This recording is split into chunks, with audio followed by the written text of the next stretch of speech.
Et voici comment la France a battu l'Espagne sur ce but de Spech que vous avez tous vu.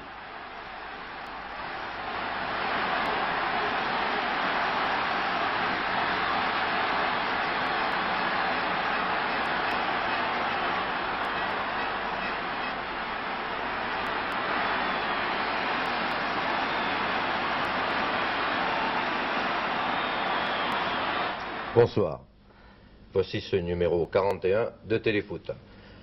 En l'absence des matchs de championnat, vous verrez ce soir des extraits des rencontres Tchécoslovaquie-Italie, les adieux de Johan Cruyff, qui a joué avec l'Ajax contre le Bayern, une rencontre de deuxième division et au sommet, dans le groupe B, en l'occurrence Lens-Brest, et puis une séquence rétrospective qui, je pense, vous plaira beaucoup. Mais nous ne sommes pas encore là.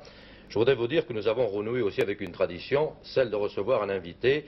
Et ce soir, je suis particulièrement heureux de recevoir Roger Piantoni, que voici. Bonsoir Roger. Bonsoir Pierre. Particulièrement heureux, ce n'était pas une formule, c'est que je le pense vraiment pour la raison suivante. Je pense que Roger Piantoni a été sûrement un des plus grands footballeurs que la France ait connu, un des plus doués, et que peut-être il n'a pas eu tout à fait la notoriété qui aurait dû être la sienne, simplement par un excès de modestie, mais cela arrive dans tous les domaines. La France donc avait rencontré l'Espagne. Nous ne reviendrons pas vraiment sur la rencontre, sauf peut-être pour dire que nous ne sommes pas tout à fait d'accord avec les détracteurs habituels qui sont de plus en plus nombreux et qui ont encore fait la moue sur ce résultat. En réalité, ce sont les Espagnols qui ont des raisons de faire la moue et pas la France, parce qu'une victoire à ce niveau-là, c'est toujours bon à prendre. Mais vous avez vu le match en direct, selon la formule consacrée, donc nous avons voulu, nous approcher davantage, rentrer un peu sur le terrain, voir un peu ces joueurs de beaucoup plus près qu'on ne les voit habituellement. C'est donc un ballet au parc qui nous a été filmé par Jean-Jacques Michal et que nous allons découvrir maintenant.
J'aime beaucoup cette sortie vue par le joueur.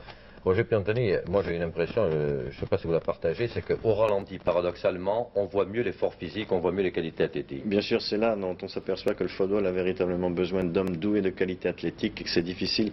Deuxième constatation à faire aussi, puisque nous avons vu souvent les attaquants français balle au pied, c'est que ça a été très difficile pour eux de mettre hors de position les rapides espagnols. Ou les fois où ils ont réussi, tel que Rocheteau, la faute qui a été sifflée contre Rocheteau, ils utilisaient quand même des moyens qui n'étaient pas orthodoxes. Mais c'était bouclé derrière. C'était bouclé derrière. Oui. C'est vrai. Roger, je vais vous présenter très succinctement parce qu'il y a quand même toute une nouvelle génération. Bien sûr. Vous savez qu'il y a des enfants de 8 ans qui regardent cette émission, les lettres en font foi, qui ne vous connaissent pas très très bien, même s'ils ont, à l'occasion de la Coupe du Monde, relu la carrière de Roger Piantoni. Et puis, disons que vous avez 47 ans. Sûr. Que vous avez été 38 fois international, oui, aussi. Que vous avez connu 3 clubs, Nancy, Reims et Nice. Et Nice, terminé ma carrière à Nice, en effet, oui. Ça, vous avez été meilleur buteur d'ailleurs de la première division, en 51 avec 28 buts. Et en 61 également, avec 28 buts toujours. Oui, toujours avec 10 ans d'écart, oui. C'était une habitude. Entre...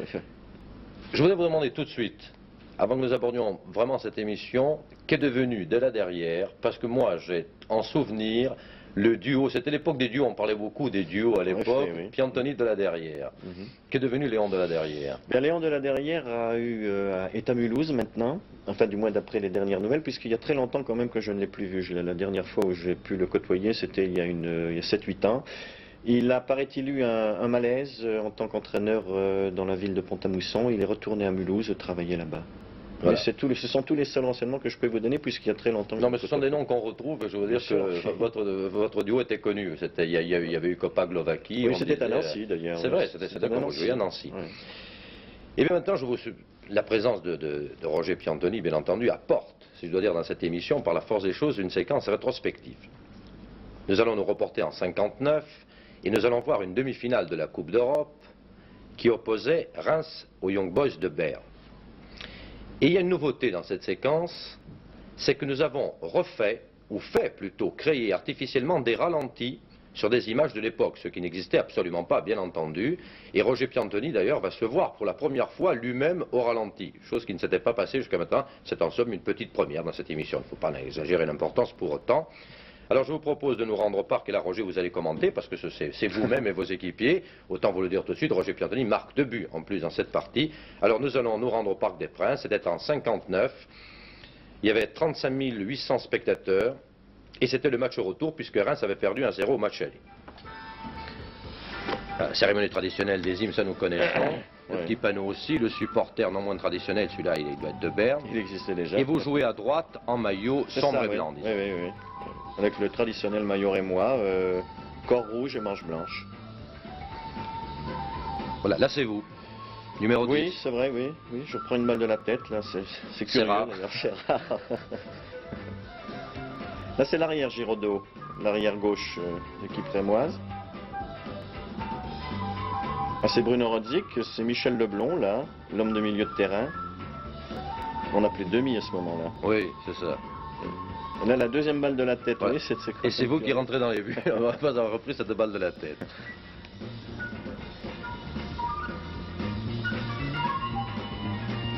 Avec gardien de Berne.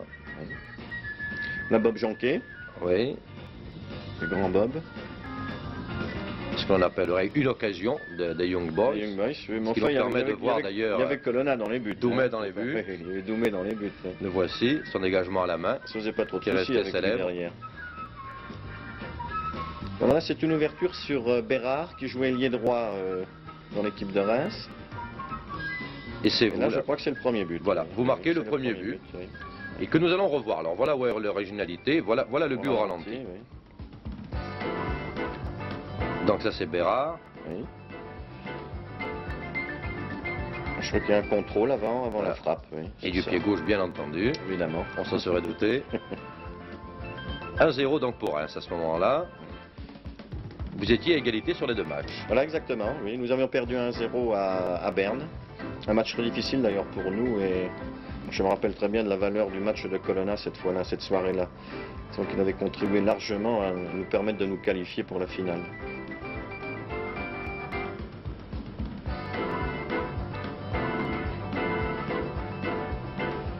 Deuxième mi-temps. C'était une bonne équipe, les Young Boys à l'époque. Ils étaient sur le plan européen, on les retrouvait souvent. On les retrouvait souvent, les Suisses, oui. Par période d'ailleurs, c'était cyclique chez eux. Mais enfin, arrivé en demi-finale de Coupe d'Europe, il fallait quand même que ce soit une bonne équipe. Ben là-bas, c'est Jean Vincent, il me semble, oui. C'est Jean Vincent. Voilà, Bérard. Voilà, Bérard, oui, c'est ça. René Bliard, là, qui talonne, toujours pour Bérard. C'est un tir de Vincent, oui. Oui. C'est un tir de Vincent. Là, c'est vous-même, Oui. dites-le. Oui, oui. Nélecran. Panverne. Oui, Panverne, oui, oui, but. qui a marqué le deuxième but. Et alors, c'est marrant, on va profiter peut-être de ce ralenti pour voir. Il y avait du carbure dans les buts. Il y a une poussière qui se soulève à chaque fois de Oui, cette c'est ça, pelouse qui est surprenante. c'était les lignes, la détermination des lignes des 16 mètres et de la ligne de but qui était certainement faite ou en carbure ou en plâtre. Vous voyez, le but de Panverne au ralenti. Le tir d'Armand Panverne est assez puissant pour faire de la poussière, hein, quand même. Voilà, et pendant cette image arrêtée, je vais quand même vous citer tous les joueurs parce qu'on leur doit bien ça. Il y avait donc dans cette équipe Colonna, derrière Rodzik, Jonquet, Giraudot. Demi, comme on disait à l'époque, Panverne, Leblond, et devant Bérard, Bliard, Fontaine, Piantoni et Vincent. C'est ça, oui. Afin que nul ne soit oublié. Alors 2-0 pour Reims à ce moment-là, mais il y aura un troisième but. Oui, là c'est Bliard qui talonne encore, oui.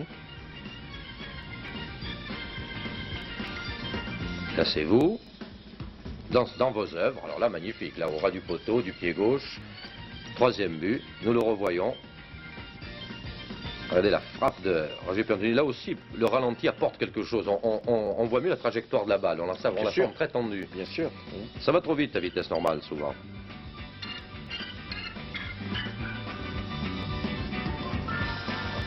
Voilà, c'était la grande époque du Stade de Reims. Ça nous permettait la qualification pour la finale, d'ailleurs, que nous avons perdue contre votre deuxième finale. Notre deuxième finale face au Real, qui dominait à l'époque. Qui dominait le football européen et mondial, même. Pratiquement inaccessible. C'est vrai. Vous savez, c'est une question un peu banale que je vais vous poser, vous allez m'excuser, mais c'est toujours pareil.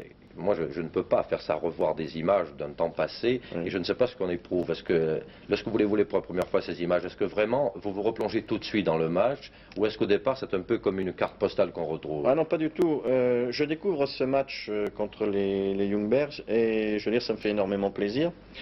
Et puis ça nous resitue tout de suite. On ne peut pas oublier, surtout une demi-finale de Coupe d'Europe, on ne peut pas oublier certains éléments marquants, marquer 2 buts en demi-finale. Il est certain que ça fait plaisir et on s'en rappelle. Mais ça m'a de suite resitué ce match, ça m'a resitué la qualité des Suisses à ce moment-là. Et certains faits précis me sont revenus en mémoire. Je vous remercie d'ailleurs de me l'avoir montré. Parce qu'il y a des différences entre les joueurs, je l'ai remarqué. Vous avez des joueurs qui n'arrivent plus, ou des champions cyclistes, d'autres qui n'arrivent plus à situer tout à fait leur carrière. Bon, il y a une sorte de confusion qui se fait. Oui. Et puis vous avez le cas extrême, alors qui est juste Fontaine, qui lui vous décrit à la minute près ce qui s'est passé dans chacun des matchs. Lui, c'est une encyclopédie. Justo est très friand d'ailleurs de détails de ce genre. Ah oui, tout à fait. Bien sûr. C'est phénoménal. Il arrive à savoir comment s'était construit le but, qui avait fait la passe. Alors il y a les deux cas, quoi. Oui, mais c'est particulier aux joueurs de football, je crois, que dès qu'on revoit quelques images comme ça, on resitue. Et puis lorsqu'on bavarde aussi avec les amis, les anciens, eh bien, on entretient le souvenir. On entretient des bons souvenirs, bien sûr, c'est tout à fait logique. Et là, on se resitue, on se remémore aussi des petits détails de rien du tout qui ont marqué, qui n'est pas évident pour le public, mais qui nous a marqué, nous, spécial. Alors, le roi Johan Cruyff, à 32 ans, quitte le football. Il y a connu tous les honneurs. Il a assuré ses vieux jours, ô combien. Pas de souci à se faire de ce côté-là. Il a fait les beaux jours. Tout d'abord de l'Ajax d'Amsterdam, 3 fois champion d'Europe, successivement, et puis de Barcelone, le club espagnol. Bien entendu, il fut le grand joueur de la sélection nationale des Pays-Bas. Et maintenant, il a décidé d'arrêter sa carrière. Vous savez qu'il n'avait pas été au mondial, par exemple, donc on pouvait effectivement se douter qu'en tout cas les compétitions officielles pour lui c'était terminé. Alors il y a eu un match d'adieu officiel, il y en aura peut-être d'autres, mais celui-là était vraiment officiel, organisé par l'Ajax contre le Bayern, et tous ses camarades, en tout cas tous les grands, ils étaient tous là. Il y avait Sepp, il y avait Gert et les autres, bien entendu.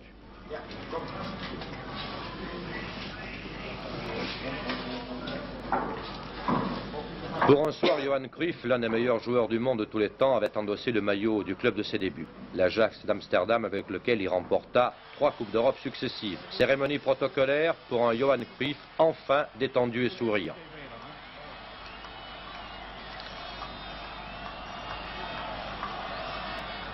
La médaille est pour adversaire le Bayern, un autre club triple champion d'Europe qui avait délégué ses vedettes et son capitaine, Sepp Maier, qui coiffe Cruyff d'un chapeau tyrolien sous les yeux de Kroll et de Gerd Müller qui va venir serrer la main de Johan.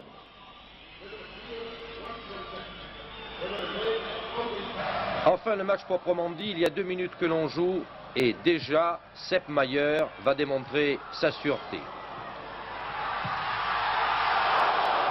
Mais déjà aussi, l'attaque allemande va faire parler la poudre. Et regardez bien ce qui va suivre. Un dégagement de Maier directement sur Gerd Müller. Tir du pied gauche que n'aurait pas renié Roger Piantoni. Il y a 2 minutes que l'on joue. Déjà le Bayern mène et Müller a déjà marqué. Regardez bien cette action. Elle en vaut la peine. De l'expéditeur au consommateur. Vous voyez, on n'hésite pas quand on est buteur. Schrivers la touche cette balle, mais il n'y peut rien. Elle s'en va dans la lucarne. Un coup franc qui le tire. Müller, Breitner, Rummenigge. Mais c'est Müller qui le tire et au ras du poteau. La défense des Pays-Bas a encore tremblé. Un corner, mais cette fois-ci pour la Hollande. On cherche qui? On cherche bien entendu Cruyff. Et qui trouve-t-on quand le centre parvient dans la mêlée? Eh bien, c'est la tête de Johan Cruyff qui a rabattu, mais il a en face de lui, bien entendu, Maier. Le voici Cruyff, qui aurait bien voulu marquer un but pour ce match d'adieu, mais il y a longtemps qu'il n'a pas joué avec l'Ajax et les automatismes ne sont plus ce qu'ils étaient. Tahamata et Cruyff, reprise de volée, juste au-dessus. Ça, c'était un désappointement terrible pour les 49 000 spectateurs qui auraient bien voulu que le roi Johan marque son but. Une occasion pour les Allemands cette fois-ci, le blanc Rummenigge. Regardez-le, il en vaut la peine. 1-2, Rummenigge et le poteau qui dévie. Les Allemands ont failli mener 2-0.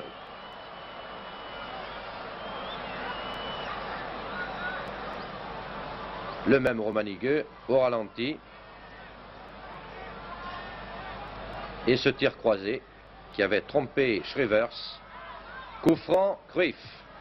Un renvoi qui récupère Cruyff et qui tire du gauche Cruyff. Mais la défense allemande veille, bien regroupée. Il n'y a pratiquement pas de match amical pour les Allemands. On joue derrière au Bayern et on lance des contre-attaques. Et Cruyff sur la gauche.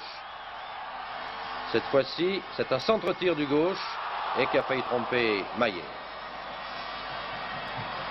C'était le score à la mi-temps, 2-0. Au grand désappointement du public, c'est normal. Alors que nous revoyons ce centre de Cruyff.